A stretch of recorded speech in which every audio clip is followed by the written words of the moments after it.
Today I'm here with one half of Penpot. Thomas is here. Tassilo, your partner, he's where is he now? He is in Bavaria and on the way to the airport because we are flying today to Buenos Aires later on. Yeah. So quick introduction. Penpot, for those who aren't aware of the artist project, Penpot is one of the biggest German techno act. I'd say worldwide. Very far ahead. You're in the game for how long? Let me think. I think 2001 we started, and no, actually we started 2003. 2001 I was moving to Berlin and started to doing music, and 2003 I met Tassilo at the SAE School for Audio Engineering, and we started there the project Penpot. So it's like 22 years. So 22 years you're in the game. Years, yeah.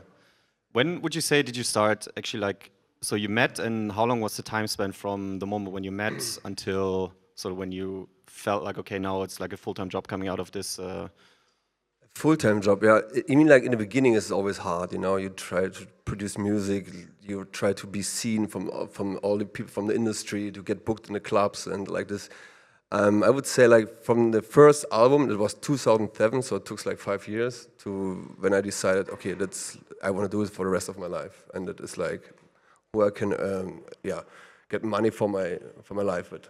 Yeah. So just looking back, so pretty much starting your career, you felt like you like electronic music, and that's why you moved to Berlin and you studied audio engineering, I guess, and started to make music. And then how were the early days in your career? Actually, it was not my wish to be like a techno producer. You know, I started as a video game producer. I want to make sounds for video games. So I came to Berlin to the School of Audio Engineering to learn how you produce sounds for video games. You know, because back in the days that was like just a starting industry, like the game industry. And like I had a friend, he said like, "Hey, you can earn so much money with video games, and it will be like bigger than everything else," which it is today. So I thought like, hey, it's cool to. I like to play games, of course, and then I thought like it's also nice to make sounds for it because I was a sound enthusiast. And but I was also like a raver, meanwhile, you know, and I like to go out of parties. So I moved to Berlin. I went to clubs when I was studying, and then I met Tassilo, of course, at the School of Audio Engineering, and we started to do like some projects, like some minimal tracks, you know, and it works out really well. And then I find a job after the School of Audio Engineering in a video game brand, like a video game company. But in this time, when from the School of Audio Engineering to this video game company, when I started there, we went already so good, me and Tassilo, but producing music that we decided, okay, let's give it a try for a year, you know, to be like a techno actor, like a techno DJ. And then it just starts growing and growing, and it's getting up, and then we are like, yeah, okay, I will stick with it for now. Yeah. So you said it started to grow and to grow. Sort of when you say it started to grow, what did happen? Like, did you send out the tracks to labels and labels released it? You got your first gigs as Penpot, or what was it? I mean, like I was like first of all, we had like the first demo tracks that we had. We recorded them on tape. So there was still no CD out or like SoundCloud or something. It was tape. So I was running with a tape to like labels, for example, Beach Pitch Control, unexpected. So I was running inside, knocking the door, and anyone was opening the door. I said like, "Hey, here's a tape for you." I made with my friend Tassilo. So we did it with several other labels, and it doesn't work out so well. So and then at one point we started to make some parties because we thought like if we're starting like a party series, we can book other DJs from Berlin, and they will recognize us, and then we get like into the scene. So then we booked one time Anja Schneider, Anja, from Radio Fritz back in the days, and she was telling us, we booked her to the Pavillon in Volkspark Friedrichshain, and she was telling us she will start a new label. It's called Mobile, with Ralf Kollmann together. And then we had like still a demo tape, and we gave it to her, and like I think like 2 or 3 weeks later, they're reconnecting with us and said like, hey, we really like the music what you guys doing, and released it. Okay, and then sort of Mobile was the first like success the first real success that you were having. There was also like another label, but I think that it's not like the impact what Mobile had, you know, because Anja had like a big voice back in the days and like a big outreach to people because she had this radio moderator job at Fritz, and so it was actually the best start what we had. We had someone who promoted us to the radio station, and yeah, this is where it starts growing, you know. And then you have like this kind of energy. You feel like, wow, now it makes sense all the time what I'm doing, and it's nice to feel like success, you know. And then you start like producing more and like getting more gigs and all that stuff, you know. So like And then, so around which year was that when you started to have the first success with Mobile, when you started to get the gigs? Oh my God, when was the first release? 2005? 2005. Thank you, Anja. 2005. It was the first release. It was 2005 on Mobile. I think it was the second Mobile record. The first one was Anja and Zevo. It's called Too Hot. And the second one was us with copy and paste, I think. But that was the time when you weren't doing it full time already, when you were still doing your side job, or? Oh no. I was doing it full time, but I didn't decide to. I was just trying out, you know. Yeah. So let's see how it works, you know. If I really want to do it, and is it what I want to do for the rest of my life, or at least like for the next 10 years, you know. So like somehow trying to make a living, yes. eating I don't know, pasta and ketchup every day, and. Yeah, that's what I had with Tassilo. Like we always running out of money, like in the end of the month. So we still had, of course, fun to producing music, but we eat like just like oats and spaghetti and like ketchup, you know, and all stuff because there was no money at all. Yeah. But I think it's also like important and like important time to have this kind of where you have to get through to have a vision or like this kind of target to what you really want. You know, that shows you if I really want it. Is it too easy? You know, you didn't know if you really want it. But if you like feeling okay, now it's getting like tight. Then you still on it, then you know you want it. Yeah. So you had the real dedication, you and Tassilo. Yes. And was there at some point where you sat down and you kind of thought like, okay, what's actually our strategy? Like, how do we do this? How do we try to grow? What's our next step? How's the sort of you and Tassilo? How do you interact with each other about that? I think we had the plan, but it never really worked out. You know, because the music scene or like the industry was kind of not really predictable at this time, I would say, you know. And of course, we had like some of the stuff works out, but we don't have a management plan or something like, you know, let's do it like this. For example, these days, everything works really well because you have a lot of indicators where you can jump on and say, like, okay, this works out. When you do like this, that will work out. Like, but back then, it was a big mysterium where you think like, okay, let's give it a try, and then it doesn't work out, then this doesn't work out. So it was not really like we had a plan, but it never really works. So it was just okay, we make music. We play the parties. You stick to the basics, make music. You know, exactly. Make music, stick to the parties. You know, play so much if you can. Getting out in clubs, meet other people, meet other DJs, other promoters. I think it was the biggest success. Yeah. I guess back then social media wasn't really a thing yet. Not really. We had MySpace, but or like StudiVZ or something like this. You know, it was more for dating instead of music. Okay, MySpace was kind of. Yeah. And then, so you started in Berlin, and then first you got all the Berlin gigs, and how did this progress? When did you start playing around Germany? When was your first international gig? Can you remember the first time flying to a gig, actually? I mean, like, the first paid gig was like, I would say like, it was like a gig in the north of Germany. It's called Hühnerstall. You know, if everyone knows what a Hühnerstall is, like a chicken farm, you know, and it was some guys. They actually was ravers, and I think they had like a side business, but it was not really legal, you know. And they had money left, and they was big fans of us, and they want to book us, you know. They said like, okay, and we have a chicken farm, you can come here and you can play here. And it was a real chicken farm actually, without chickens, you know. They had removed the chickens, but it was still a chicken farm with all like the rooms for the chickens. Did it smell like chickens, or? It smells like chicken, and there was still like, you know, like the stuff for the chickens on the floor, and they built like they set up some records there and like some speakers and had all these friends there, and we played there like 2 hours like a gig, and we get everything in cash, and it was all small money, like 5 and 10 euros, and you know where the money comes from, of course, and then so it was the first paid gig, I would say, like in the north of Germany, and the first international gigs I had really trouble with because I was afraid of flying. So the first gig, they were outside, Tassilo flight alone. So I was saying. Yeah, so you went all by yourself. I was sometimes with the train because it was. I was not really like I was so afraid of flying that I was not able to step into the plane and fly to a gig. For example, we had like a mobile party at Sonar Festival, and everyone was flying on a Thursday with a plane to Barcelona, and I was already like on the way since Tuesday with a train. So that I arrived Barcelona. to Barcelona. Yeah. Okay, how did you get over this, the freight of flying? Because how many flights a year do you have now? Can you count? Must be 1,000, right? There's many flights. I don't know. We play like around 150 gigs. As we had like I think our highest times was 150 gigs per year. So it's like many flights. The only thing you get over it is like just fly. You know, I read a book. I had some online courses or like courses with pilots, but that doesn't really help. You know, it helps in a moment where I teach you, say like, all right, if a plane do like this, then you don't have to be afraid because it doesn't.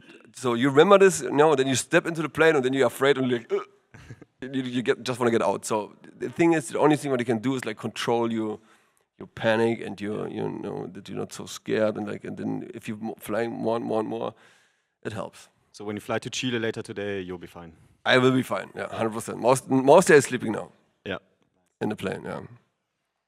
Cool. So then we're at the stage, where sort of you had national gigs. You start to get your first international gigs. Can you remember your first international gigs where you were flying to? The first international, I think that was, actually the first ones. I mean, mostly it was close by. It was Paris, the other big European cities, Rome, London. I remember that London was one of the first ones. There was like this kind of party series. I forget the name of it.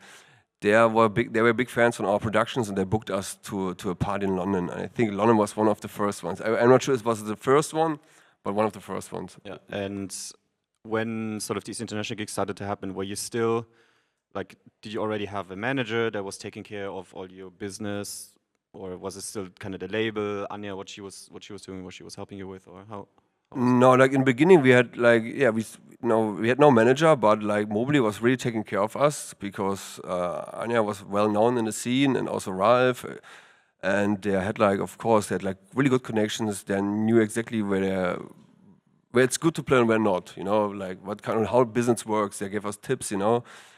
And like, they were really helpful in the beginning for us, 100%. And they are also like a big influence of our career, 100%. Yeah. But we had no manager in the beginning. That came way later. Would you say it's important to have a manager straight from the beginning, or was it actually beneficial for you to just do everything yourself? At this time, I would say it was helpful. And today, I would say you can promote yourself to a certain point where you maybe then need someone, but you can grow higher these days without one.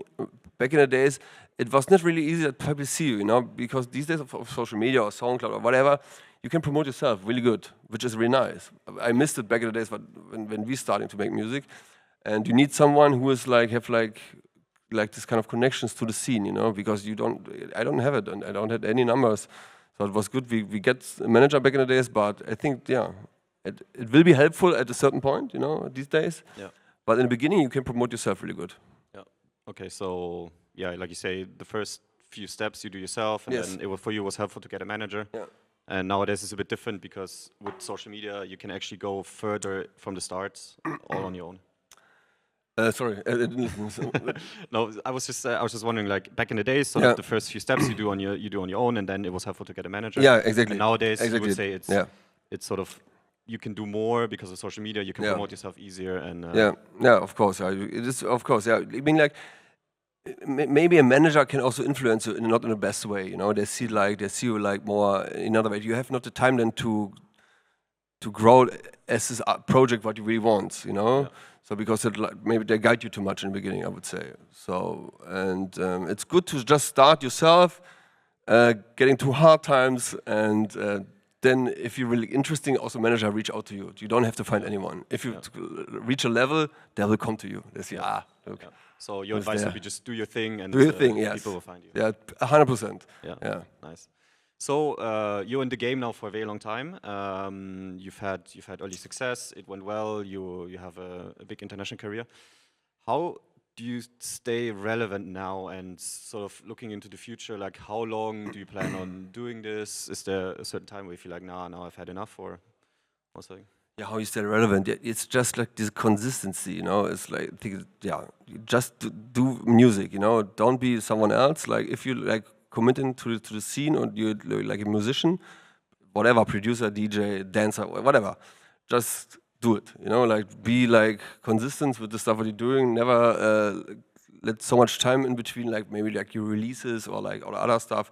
Just do it things. You know, make pictures, go out. You know, meet people. Be like part of the scene is like the most important thing I think these days, to be part of it. And like also don't stay in the past so much. Like back in the days was everything was better. You know, this is also not helpful at all. I think it's nice to also connect with the new scene or with the upcoming generation, support them. You know, and this is I think the key.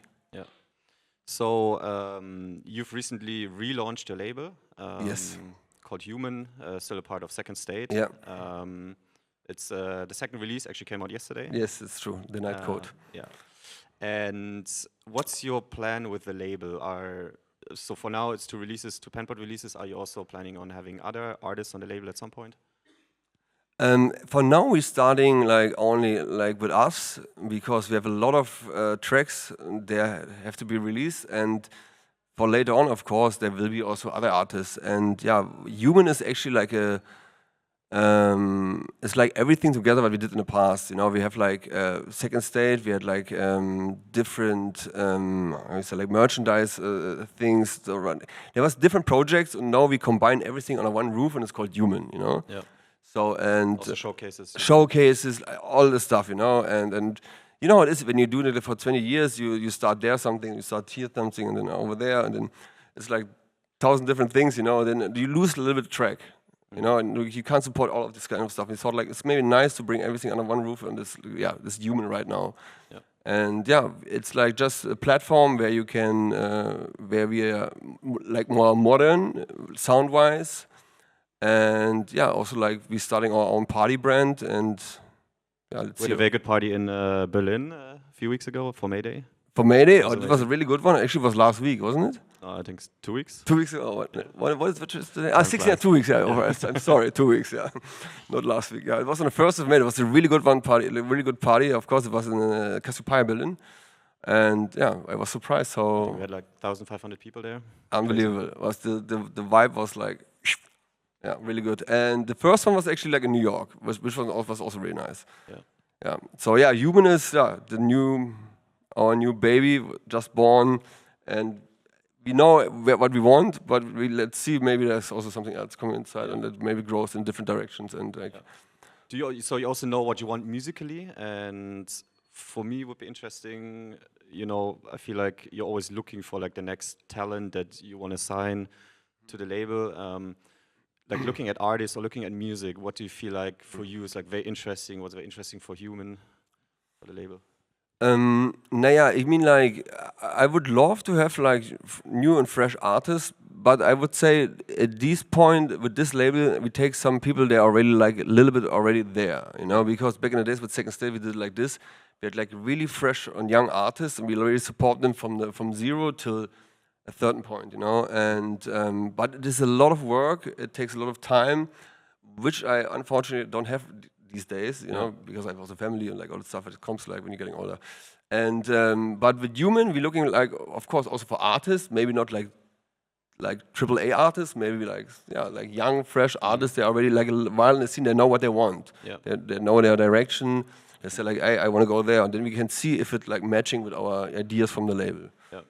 I know it's very hard to describe music, but like musically, where do you want to go with the label? Now, first of all, we want to do techno, you know, like in a way of just like the techno what we presenting since 20 years as Penpot, and it can be also like a little bit different, but I would say it's like this kind of loopy, hypnotic, industrial techno with a little bit. Yeah, like what kind of elements are there inside as well? Maybe like a little, I would say also poppy and vocals and like this kind of stuff, you know, but not too much. Like 20% of this and 80% of this kind of, the techno what we represent like for the last 20 years, yeah. Quick check in the audience. Are there techno producers here? Few? Ah, yeah. So if these guys want to send you music, what is like the easiest way nowadays to approach you? I guess not sending CDs anymore. But do you check a lot of demos? How do you check them? How do you like to receive them? Yes, we're checking a lot of demos, and which is also really nice because like promos and demos. And the best way to send like music, I would say, is SoundCloud. It's the easiest way. You But can then on SoundCloud directly, or like send you an email with a SoundCloud link, or yeah, like an email with you're right. SoundCloud directly. I don't check this much. Sometimes I have to, but an email would be nice because we have like an info address for demos, and you can send there to SoundCloud link. And how many demos do you get per week, per month? it's different. Sometimes it's over 100 per week, and sometimes it's like just 20 or 15. It's like this getting up and down. I don't know why, but Do you feel like there's a time when it makes sense to send you demos where there's a higher chance, or like a time where you receive a lot? No, no. Actually, there's not a good time. So I try to listen to all of them. What it's always really helpful when you have like 3 tracks what you like and you send them. Not like 10 or 15. Say like, hey, this is all my music what I have. It's all my stuff what I already did. Just choose like the 3 best of you, but makes the most sense together, and say like, these I can imagine. There's a good release. Then that is like a good way. Otherwise. You don't get to like a playlist of 15 tracks mostly. A few words about yourself, and then that's it. That's it. Yeah, like, introduce yourself in a quick way. What you're doing, where you're coming from, and what the music then. Yeah, nice. That's it. Cool. So very nice insights about your career. Thank you very much. I want to give you guys some time as well to ask your questions. So yeah, any questions out there? Any questions? Now is your time to shine. No worries if not. You have one? Yeah.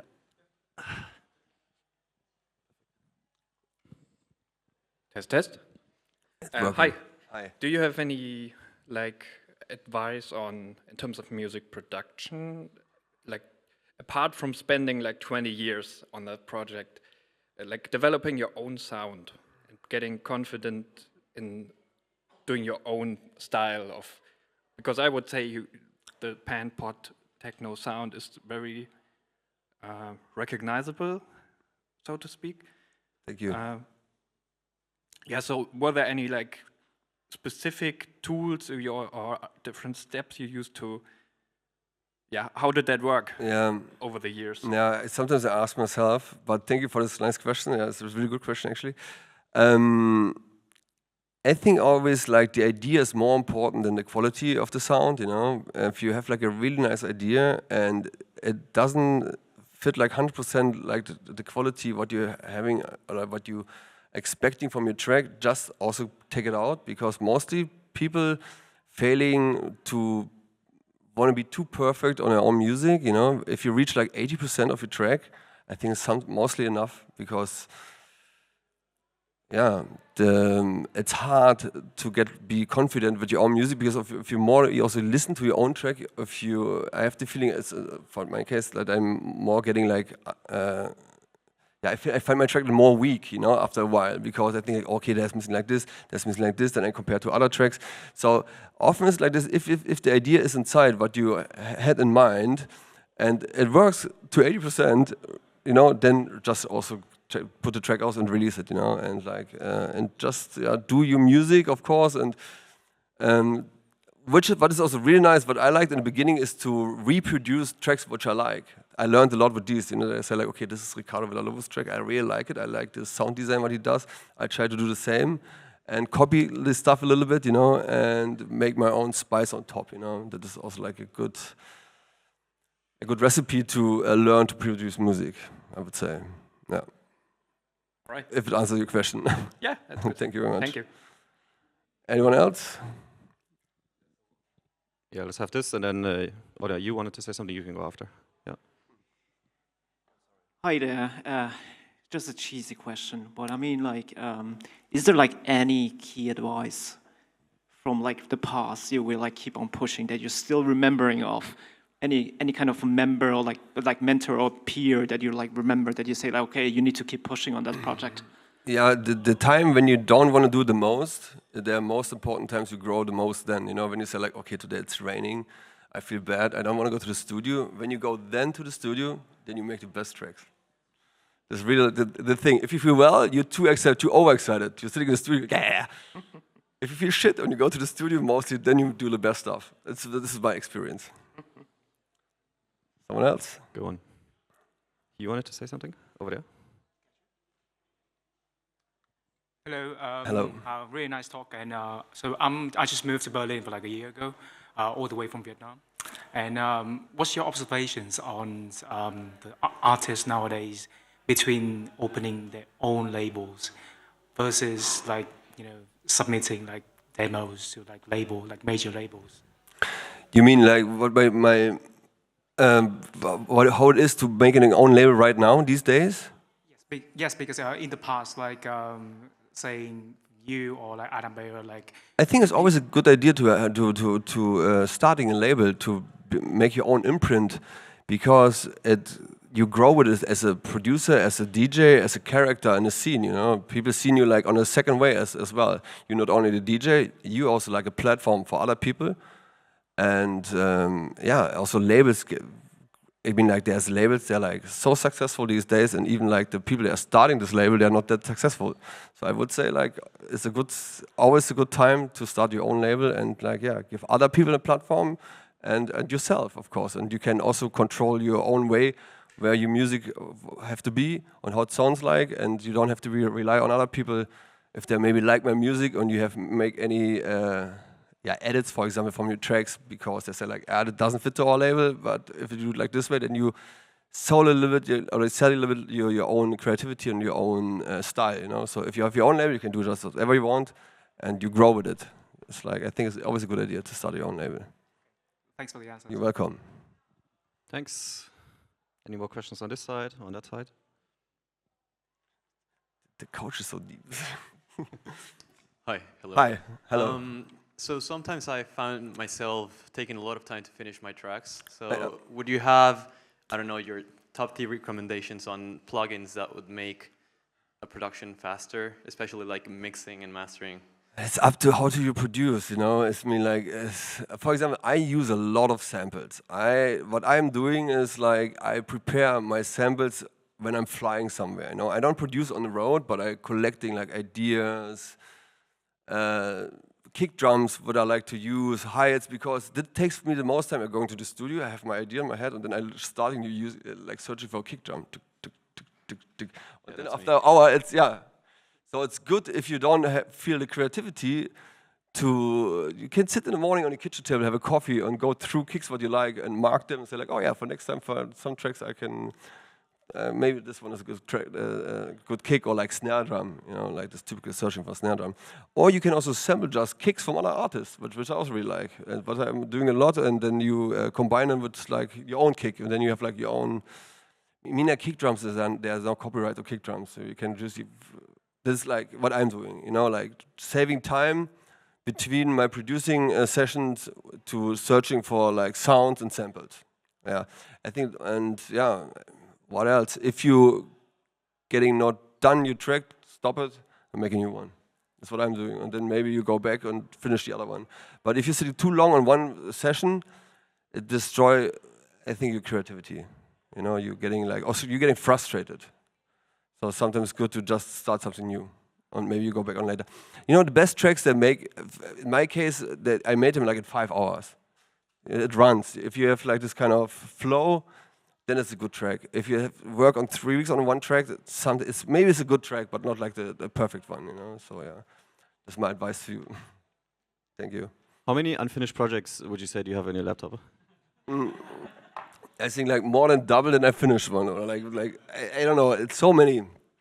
But it's also starting tracks and ideas. It's also nice to grow as an artist, to trying things out. You know, it's the same like you cooking something. You know, and then it's too salty, it's too sweet. And after a while, you get like the perfect recipe, you know. Just start your stuff, just doing it, just, trying around. Most of the stuff that I have sometimes that I also produce with as Panpot, it's just things where I tried around, and I'm using one sound and bring it into Tassilo and say like, here, Tassilo, come on, I have this one sound, but the rest of the track sucks, but maybe you can use a sound. And you have like a perfect beat for it, and then it fits, you know. Yeah. It's like how it actually works, yeah. You still have the very first projects that you worked on? Or was there at some point a laptop failure in your career? Oh yeah, I lost a lot of sessions, but which was also really good because I'm a messy. I'm collecting too much, and then I lose the overview. So sometimes it's the accident that I made not the perfect backup, or like I lost my laptop, or it was stolen. It was really like a start of a new producing career.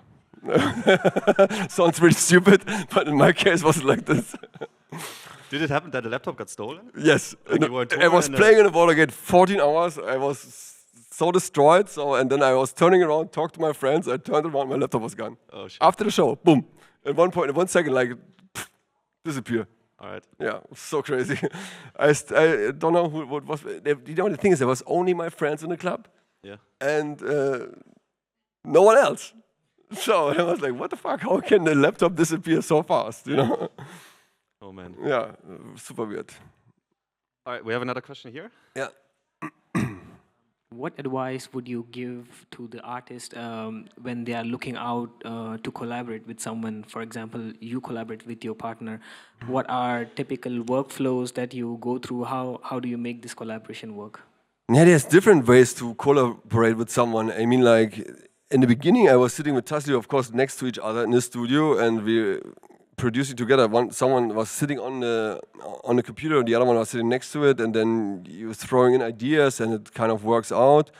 On these days, you do it in a different way. We are like just sending projects back and forward, which is really nice. And I think there is no real like ways how you can perfectly collaborate with someone. It's like just it works or it works not. You know, if you open a session with someone else, and you look like, okay, this is a nice way to work, and like you can see what he wants to do, then it's a good collaboration, I would say. If you feel like overwhelmed because it's so much, and you're like, wow, where should I start? I think then it's kind of difficult, you know. So it's like there's not really like a good advice.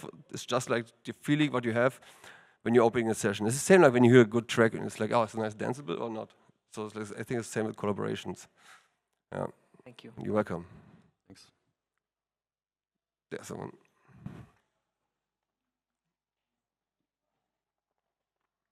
Hi. Hi. Loving the conversation, very inspiring. I just have a question. Yes. Any advice on a sort of release strategy? What would you advise? How many tracks maybe to release? You know, how often you release the tracks? Or is there any difference maybe when you started your career or where you are now? Or maybe also like difference, you know, this DNA or this age or like back in the day? Yeah. Has it changed? Or like, is it more, for example, for you to, like, do you think to focus more on social media maybe and release less tracks? And so what would be your advice? Yeah, there's not also like not a recipe how it should be like, but I would say like back in the days, for example, when we were still releasing vinyl, it was like every 3 months, I would say, was the maximum of to release something because it takes time to go to the record stores, people to listen, people have to play it. These days, we like releasing every 3 weeks. Is it 3 weeks? 3, 4 or 5 weeks. Okay, sorry, 4 or 5 weeks. But I think we had in mind 3 weeks. So like maybe 4 or 5 weeks. So because like the ways are shorter, you know. But you have to be careful because if you release too much, you get like maybe meaningless. So like give the tracks time to breathe, to getting maybe like into some playlist. Like people have to listen to it, you know. Because if you release it, it have also this kind of it takes time that people really recognize your music. It has to be played somewhere. There's sometimes maybe like a moment where someone catching it on video or like, you know, it's like used by like in reel on Instagram. So it takes a little bit of time. So if you release too much, too fast, I think it will be meaningless. So like 4 or 5 weeks is good. Thank you very much for 4 or 5 weeks. It's a good time difference to release it. And not more, as I mean, like what we are doing these days is like we're releasing only 1 track. I think 4 tracks. Always at least 2 of the 4 tracks they will be not seen or not listened from some people. So it's better to release 1, and if you have 4 good ones, take your time to release it after and after and after, I would say. Yeah. Also because for every release you have the chance to pitch it to Spotify and Apple Music. Exactly. You can pitch 1 track, you can pitch all 4 of them, so you can put focus on 1 track. And 100%. Gernot knows exactly what he does. Thank you. All right. Anyone else?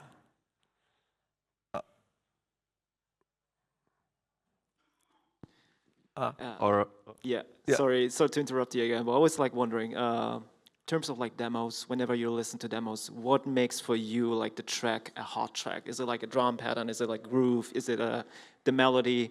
What do you like listen first to it? First of all, of course, the beat. I mean, as a DJ, I need like this kind of beat what really fits into my sets. That's like, okay, yeah, that's good. If it's too static, I can't use it really. And of course, then mostly I listen like the first minute, and then I looking for a break and see so what's going on in the break. And if this is already good, then I listen mostly to the whole track. But if the first two indicators are not good enough for me, I'm sorry, I skip it, because it is also really exhausting to listen to so many demos, and after a while you lose your detail, So it's like important to skip in, yes, good beat, or good break, okay, listen to the whole track, or like, nah, it's not really mine, So would you pinpoint out as well, like especially like when people like send you something, like take a look, especially on that specific element, or you don't mind at all? In my case, of course, when they say like, hey, look, when they say like, hey, when they're explaining about this track, for example, they have like the 3 tracks, they're like on track 2, listen to the break because I think this is one of the best breaks what I ever produced. Then I will listen to it, but don't write like letters about your tracks, because no one will listen to it. But if you have like a specific moment and you think like the artist should know what you did there, then just make a note.